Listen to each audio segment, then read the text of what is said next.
السلام عليكم ورحمة الله وبركاته. اللهم صل وسلم وبارك على الحبيب المصطفى صلى الله عليه وسلم. ازيكم حبايب، عاملين ايه؟ يا رب تكونوا بخير وفي احسن حال دايما.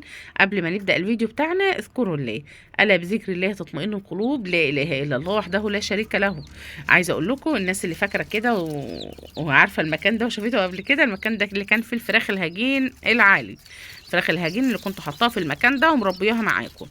الفراخ الهجين خلاص مشيت بالسلامه، اتباعت لاصحاب نصيبها. تمام، خدوهم ربنا يبارك لهم فيهم يا رب، اللهم امين. مش باقي عندي غير الفرخين الهجين دول والثلاث فرخات الصغيرين الابيض الصغار دول، الثلاث فرخات البيض دول النهارده عمر 18 يوم صغيرين. عايزه اقول لكم بقى عشان الناس هتقول لي تشمع ثلاث فرخات لوحدهم، انا يا جماعه الخير ببيع كتاكيت، احيانا بتبقى عندي كتكوتين ثلاثه خمسه، فبقوم واخداهم حطاهم في اي مكان عندي مع كتاكيت كده، مع فراخ كده، مش بعمل لهم مكان مخصوص يعني، وبسيبهم وربنا بيبارك فيهم وبيبقوا ما شاء الله كويسين. فالثلاث فرخات دول عمر 18 يوم النهارده، والكتكوتين دول اللي باقيين من الفراخ الهجين اللي كانوا في نفس المكان ده كده. طيب هسيب المكان فاضي؟ والله ابدا، لا يمكن، انا ما اقدرش اقعد كده ايدي فيها سوسه من ناحيه الكتاكيت الصغيره، بضعف لما بشوف. انا كل يوم بجيب كتاكيت وببيعها، كل يوم بجيب كتاكيت وببيعها، كل يوم امسك لي 10 15 كتكوت اشيلهم على جنب، امسك لي 20 كتكوت اشيلهم على جنب، لولا ان بيجي اصحاب نصيبهم يتحايلوا عليا ان هم ياخدوهم كنت خدتهم. فجيت امبارح قلت ما شيلي، ما شلتش، انا مش عايزه اقول لكم شلت، انا ما شلتش، دول اتبقوا من بيعي في الكتاكيت. فقلت هسيبهم؟ لا والله ما يحصل، انا اخدهم معايا كده، المكان فاضي عندي هناك ودول عدد قليل. طيب نزول الكتاكيت النهارده نزل نزول قوي جدا جدا جدا. تمام، يعني نزول قوي جدا. الكتكوت النهارده كان نازل حلو قوي، ده الكتكوت الابيض، انا بتكلم عن الكتكوت الابيض. طيب مبدئيا كده، هو انت جبتي كتكوت ابيض ده يعني ولا ايه؟ احنا شايفين ابيض واسود وشايفين اشكال كتير، هو في ايه بالظبط؟ هقول لكم.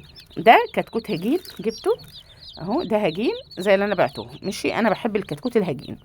جبت شويه هجين، ما انا مش جايباهم، دول متبقيين عندي، فنعملهم دوره مع بعض، نكبرهم شويه، جالهم نصيبهم وطلبوا يتوكلوا على الله، قعدوا معانا مشرفين ومنورين. عايزه اقول لكم ان انا بتبقى عندي 3 4 كتاكيت، يقوم يتبقى عندي اخدهم، يقوم اجي ابص الاقي عندي كتاكيت باضت. انا عندي فراخ الناحيه التانيه كانوا كتاكيت واخداهم كده برضو، ببص الاقي بيض صغير قد بيض الحمام كده، والله هوريه لكم دلوقتي. فببص لقيت الكتاكيت باضت اللي انا كنت جايباها، يعني والله ما كملت عندي حاجه، ما كملتش 3 شهور وتاهه في وسط البط، لدرجه ان انت اصلا مش تفتكريها يعني. فببص لقيت في بيض صغير كده، طب انا ما عنديش فراخ يا اولاد، الفراخ صغيره لسه، ببص لقيتهم هم اللي باضوا ما شاء الله عليهم يعني. فاجيب 5 6 كتاكيت انساهم، وبعد كده اتفاجئ ان هم اللهم بارك باضوا عندي. ماشي، ادول شويه الكتاكيت الهجين حلوين، حوالي 20 كتكوت، ماشي، هخليهم. ناس زعلوا مني وقالوا لي انت بعتي الهجين ومش قلت لنا، احنا عايزين كتاكيت هجين عمر مختلف، احنا عايزين ما نعرفش ايه الكلام بتاعهم ده، فاحنا ما بنحبش نزعل حد. انا ممكن اربيهم 10 ايام واديهم لحد محتاج كتاكيت عمر 10 ايام، وهكذا. اما دول بقى شويه تسمين، شويه التسمين دول سردة الفراخ اللي كانت عندي، سردة الكتاكيت بالمعنى الصريح يعني، عشان ما نضحكش على بعض واقول لكم ده انا جايبه كتاكيت فرز اول وكتاكيت ما اعرفش ايه، لا، الكتاكيت دي كلها كانت مفروزه، وانا جبت الكتاكيت وبعتها، واتبقى عندي 15 كتكوت، قلت هنسيبهم؟ لا، ده احنا هنربيهم مع البلدي اهو. بصوا ده اخر الكتاكيت عندي، شايفين برضو مش وحشين ما شاء الله عليهم، بس كنت بنقي الكتكوت اللي مش عاجبني من البوكسه واقوم واخداه، اقول خليه الكتكوت ده هاخده ليا، وده اللي تم وحصل. قلت اخليهم. جت واحده بتقولي طب ما تديني ال 15 كتكوت اللي باقيين عندك دول، قلت لها لا يا ستي، دول انا مطلعاهم اواخر الكتاكيت كلها، دول طالعين سردة 6000 كتكوت، ماشي. فقلت هناخدهم ونكبرهم وهيبقوا زي الفل، مفهمش مشكله خالص، الكتكوت حلو ومش وحش اهو، كتكوت حلو ومقلبظ وحلو جدا مش وحش، بس اقل من الكتكوت التاني اللي كان عندي. يعني مثلا عندي كتاكيت تسمين، فعندي كتكوت كبير قوي قوي ما شاء الله، شايفين من ورا الكتكوت عامل ازاي، فعندي واحد كبير قوي وعندي حاجه صغيره، يعني واحد باين على شكله قليل شويه، فقلنا لا، انا اخد القليل شويه ده ونربيهم مع بعض كده واحده واحده. احنا ورانا ايه؟ المكان فاضي زي الفل اهو، وما نسيبهوش فاضي. طالما عندك مكان ان شاء الله يكون متر واحد استغليه، وده اللي دايما بقوله، لو عندك مكان متر واحد استغليه. وانا عملت كده. الثلاث فرخات او الخمس فرخات الكبار دول اللي هم مزوين في جنب وخايفين من الكتاكيت، انا ممكن اخرجهم بره خالص، وممكن اسيبهم في قلب الكتاكيت يعلمهم الاكل والشرب عادي، ما فيهمش مشكله. مش العدد مش كبير يعني، العدد في الفراخ الكبيره مش كبير، مش هيدوسوا عليهم ويدوسوهم وكده. ده هم راحوا ناموا جنبيهم ازاي، فقلت ممكن اسيبهم معاهم مفيش مشكله خالص، وممكن اخرجهم بره المكان ده خالص. انا محوطه المكان وعملت ايه. هتقولي لي انت حاطه كتاكيت فوق كتاكيت كده عادي؟ انا رشيت رشه تبن خفيفه وحطيت عادي خالص. اصلا انا كتاكيتي ما شاء الله عليها اللي كانت من الاول مش فيها حاجه ومش تعبانه وزي الفل زي ما انتم شايفين، ولحمها احمر وعرفها احمر، وهي كلها حمرا في بعض، احمر في ابيض كده، وشكلها جميل قوي. فانا مش يعني مش عندي حاجه تعبانه عشان خاطر ان انا اطهر واشيل واعمل والعمل دي كلها، لا خالص. اللهم بارك. جبت لهم شويه علف اهم ناعمين من عند الكتاكيت التانيه. طبعا هحط لهم علف في حاجه تانيه، مش هسيبهم كده، انا هحط لهم في حاجه مفروده، مش هسيب الاطباق كده.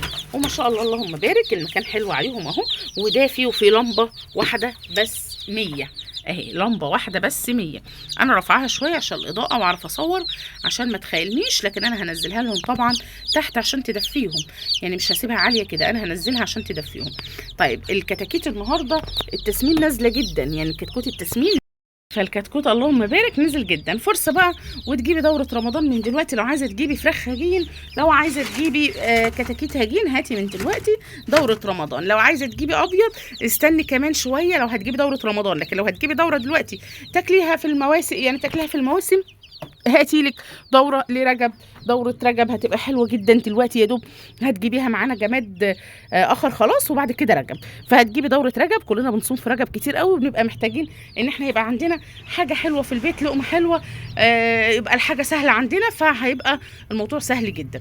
فهاتي لك دوره كده لشهر رجب ان شاء الله من الكتاكيت، حلوه جدا اسعارها دلوقتي. الكتكوت عامل 20 جنيه انضف كتكوت، من 20 ل 22 23 بالكتير قوي، وبكره هينزل اكتر. فابداي هاتي لك 10 فرخات وتابعي معايا، هنربي ال 15 كتكوت الابيض دول. وزي ما قلت لكم دي دوره رجب، ماشي. ده دوره رمضان مش هنقرر نجيبها غير الاسبوع اللي جاي باذن الله. اذا كان في امل ان سعر الكتكوت هينزل هنفضل مستنيين، لو حسينا ان سعر الكتكوت هيرفع يبقى هنجيب دوره رمضان بدري جدا، عشان الكتكوت لو رفع هيوصل 40 جنيه المره دي. فاحنا هنقرر باذن الله الاسبوع اللي جاي مين بقى هيبدا معايا وهيجيب معايا دوره رمضان. انا لسه هجيب كمان دوره رز لرمضان، لان الفراخ الرز دي حبيبه قلبي، انا بحبها قوي، ساكنه في قلبي كده، وما اقدرش اقعد من غير دوره فراخ رز. انا لسه مخلصه يا دوبك اللي عندي اهو، وما بقدرش اقعد من غيرهم بصراحه. فباذن الله وبامر الله هنجيب دوره رمضان مع بعض. لو قلت ادبك هطلعك بره، انا بقول لك اهو. رايح على الكتكوت الصغير يضربه عشان هو يعني بعرف شويه وشايف نفسه عليهم. مين هيتابع معايا الدوره؟ اول حاجه كده هننزل شويه ميه بسكر، وانا عندي كوليستين وعندي ادويه اصلا، مش هجيب حاجه من بره، بس انا بقول لكم هنزل شويه ميه بسكر للفراخ بتاعتي لحد بالليل. احنا دلوقتي الظهر، انا هنزلها لحد بالليل، وبعد بالليل هنزل شويه كوليستين بطري. لو انت ما عندكيش حاجه بطريه وعايزه تجيبي حاجه بشريه، يلا بسرعه جدا حبايه فلومكس بشري وافتحها للفراخ بتاعتك لمده 3 ايام، ووقفي اي حاجه بعد كده، اكل وميه وخلاص. على كده هنمشي نتابع الدوره مع بعض باذن الله. ويا رب الفيديو يكون عجبكم، لايك وشير وسبسكرايب للقناه، وشجعوني انزل لكم دايما عن الدوره، واشوفكم في فيديو جديد ان شاء الله. السلام عليكم ورحمه الله وبركاته.